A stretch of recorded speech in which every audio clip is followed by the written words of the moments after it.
Olá a todos e sejam muito bem-vindos ao 16º episódio do podcast Dedicas-te. O meu nome é Neuza Joaquim e sou a responsável pelo Departamento de Intervenção Cívica e Ação Social, o DICAS, da Associação Portuguesa de Estudantes de Farmácia, a APEF. Este podcast é promovido pela APEF e desenvolvido pelo DICAS e a sua respectiva coordenação nacional, a CNICAS. Como devem ter reparado, a APEF está a promover a campanha Gender Equality, da IPSF. Atualmente Portugal ocupa 16º lugar no ranking europeu do Índice da Igualdade de Género, tendo subido 5 lugares comparativamente a 2015. Esta subida, embora significativa, não se traduz ainda no alcance de uma sociedade igualitária, quer para homens ou mulheres, havendo ainda um longo percurso a ser feito dentro deste campo. Mas, para nos falar melhor sobre esta temática, apresento-vos o movimento He4She, que vem falar connosco sobre o Objetivo de Desenvolvimento Sustentável número 5, Igualdade de Género.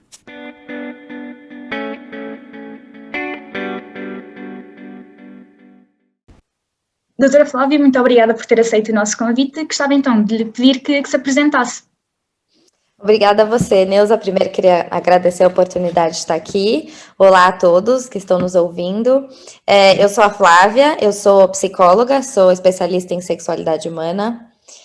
Me formei no Brasil e vim para Portugal para fazer um doutoramento em sexualidade humana. E foi aí também que eu me deparei com o movimento He4She. E quando eles abriram vagas, eu achei que tinha tudo a ver com o meu trabalho e com os meus estudos, e também acho fundamental a gente lutar pela igualdade de gênero, e foi aí que eu me juntei ao movimento da He4She. Gostaria de começar por perguntar o que é de facto o movimento He4She e como é que ele chegou a Portugal?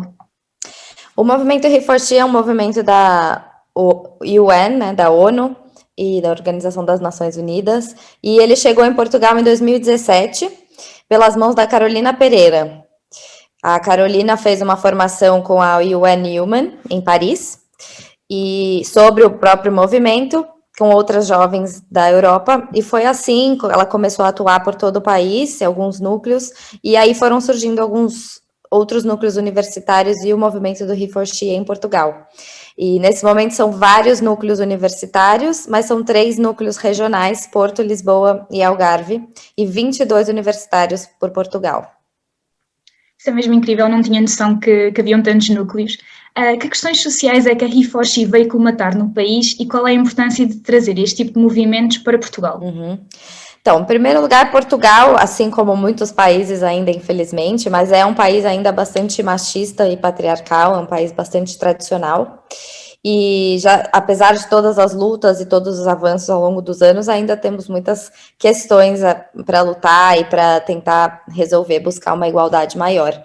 Então, a He4She, o que é muito interessante do movimento, é que ela foca nos jovens, principalmente, através dos núcleos universitários, e traz um papel ativo para os jovens em busca de uma mudança e debates e discussões. E, além disso, é um movimento, porque às vezes quando as pessoas pensam em igualdade de gênero, pensam num movimento de mulheres, mas o He4She preza muito a participação dos homens também no movimento, acredita que todos precisamos lutar por uma mudança, não só as mulheres, e também traz em pauta as discussões de causa da luta LGBT, antirracistas, até lutas climáticas mundiais.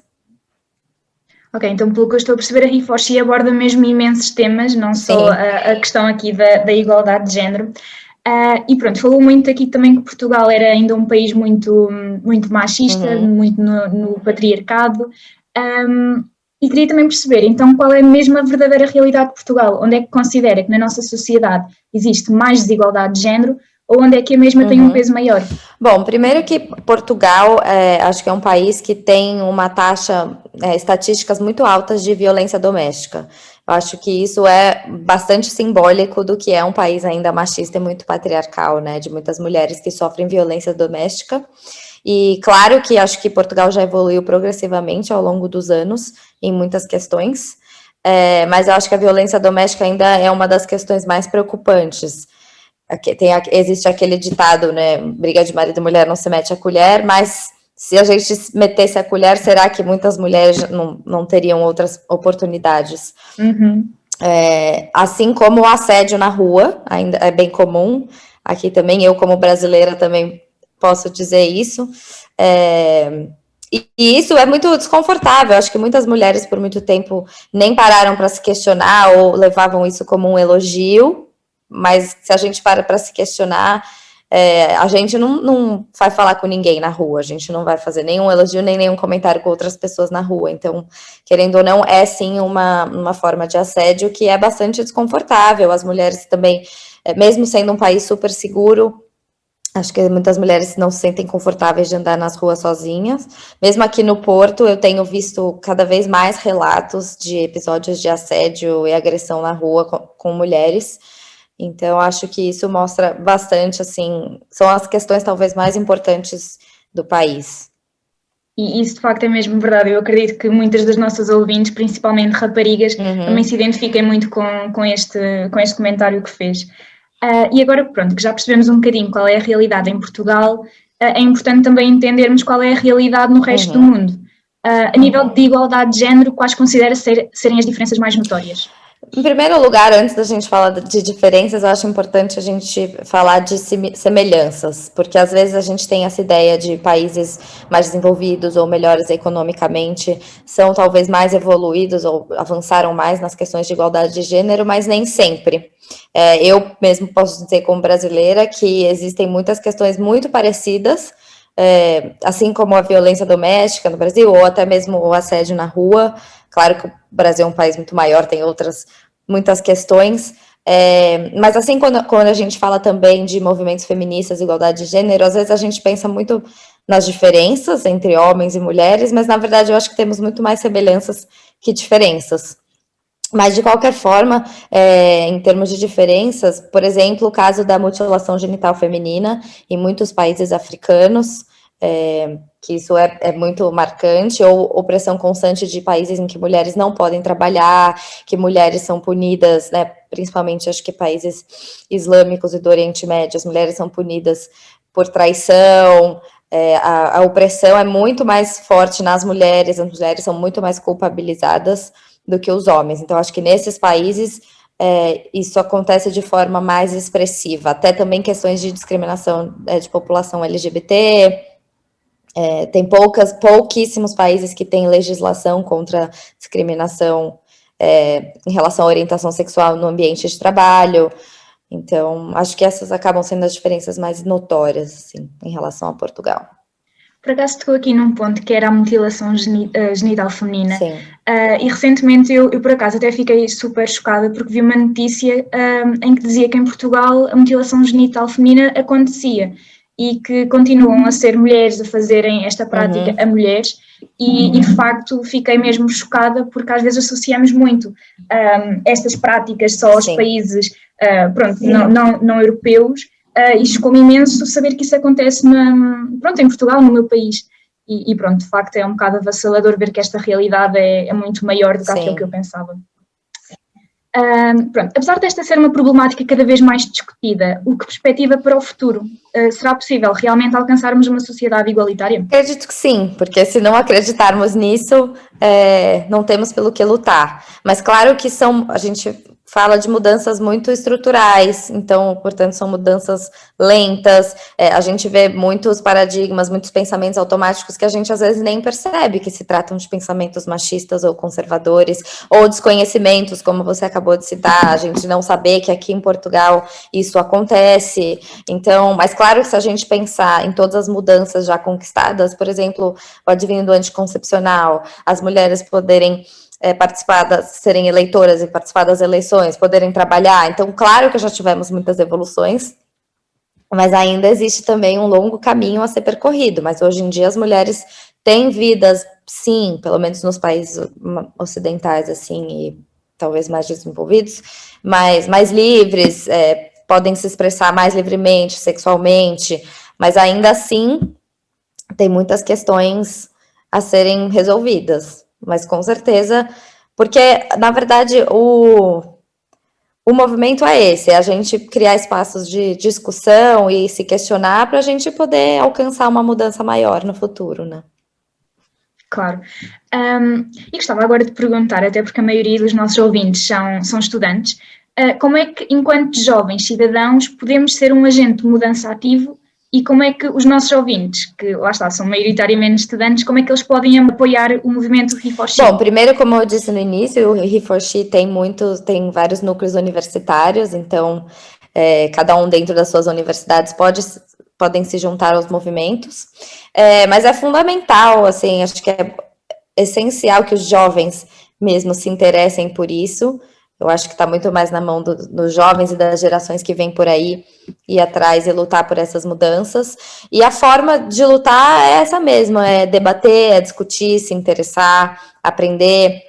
Acho que rodas de conversa são sempre importantes, porque também a gente fala de conversa, de estar aberto para conversas e não brigas, porque às vezes também as pessoas acham que é brigar ou pensamentos mais você está errado, mas não, é conversar, questionar, por que será que eu falei assim, por que será que você falou assim, por que será que eu penso que meninas usam rosa, meninos usam azul?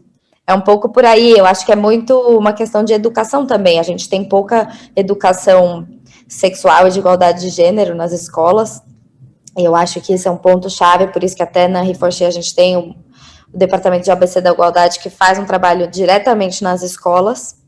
Então, e é nesse sentido, e como eu disse de novo, não é um movimento das mulheres, acho que até um movimento de direitos humanos, porque os homens, por mais que muitos não saibam ou que não pareça, os homens também se afetam com isso. A gente tem estereotipos de masculinidade super tóxicos, que os homens também acabam sendo reféns disso. Então, na verdade, buscar as mudanças e buscar a igualdade de gênero traz, na verdade, benefícios para todo mundo, e não só para as mulheres.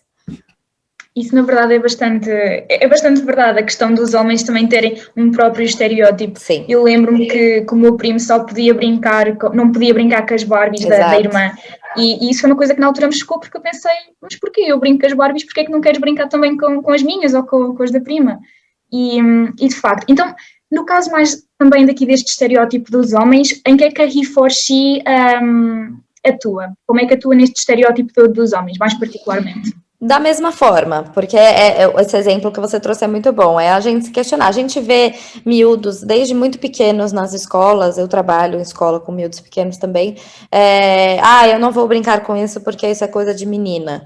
Então, eles estão sendo ensinados dessa forma, porque assim como você disse, uma criança não vê problema nisso, ela não entende por que aquilo pode e aquilo não pode, por esse motivo, claro, né? Por ser de menino ou de menina. Então, é nesse sentido de criar grupos de discussões e debates e de aulas, né? Assim, encontros educativos no sentido de questionar esses pensamentos, esses estereotipos que às vezes, como eu falei, automáticos, e a gente não para pensar de onde veio. E é assim que a gente vai identificando mudanças, ou se vê algum episódio, por exemplo, homem, também tem, homem não chora, homem não pode ser fraco. Mas por quê? Por que não? Todos choramos, todos somos humanos, então é um pouco nesse sentido. Isso é muito verdade, essa de o homem tem que ser forte, o homem não chora. Sim. Eu estou farta de ouvir isso e de facto é mesmo ridículo. Pronto, então agora gostava só de lhe pedir se podia dizer como é que os nossos estudantes podem encontrar o movimento He4She, quer no Instagram, seguir no Facebook, pronto, mesmo para deixar aqui caso os interessados queiram começar a seguir. Então, tem o Instagram, He4She Porto, tem Lisboa e Algarve também, para quem não for daqui do Porto, e muitas faculdades já têm seus próprios núcleos também, então vale a pena na sua própria faculdade, dentro da universidade, procurar os núcleos, porque é mais fácil fazer essa entrada pelos núcleos universitários, e, na verdade, é um movimento só, mas, assim, são vários pontos de atuação diferentes, né? Ok, então pronto, agora também gostava mesmo de deixar o apelo aos nossos estudantes que realmente se sentirem interessados, que procurem ingressar nestes núcleos universitários.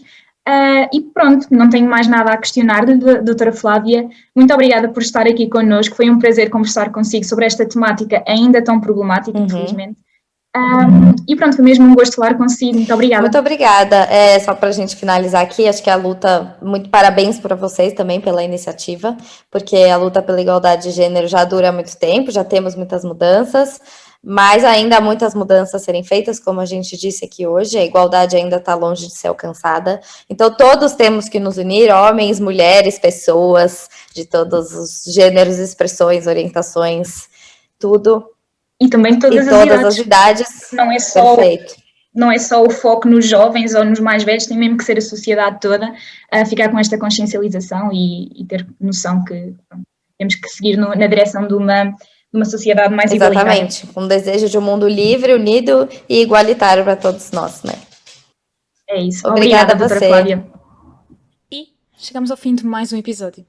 De facto, a luta pela igualdade de género já dura há muito tempo. Todas as mudanças que ocorreram, todas as conquistas e, mais ainda, todas as pequenas conquistas são o que permitem à mulher de hoje, da atual sociedade, poder viver nas condições com que todos conhecemos. Mas ainda há muitas mudanças a serem feitas. Não nos deixemos enganar, a igualdade ainda está longe de ser alcançada. E por isso mesmo, todos, e quando digo todos, atenção, porque é mesmo todos, temos de nos unir.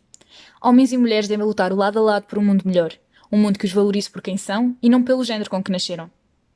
E, na verdade, é com este desejo de um mundo livre, unido e igualitário que me despeço. Até um próximo episódio e protejam-se.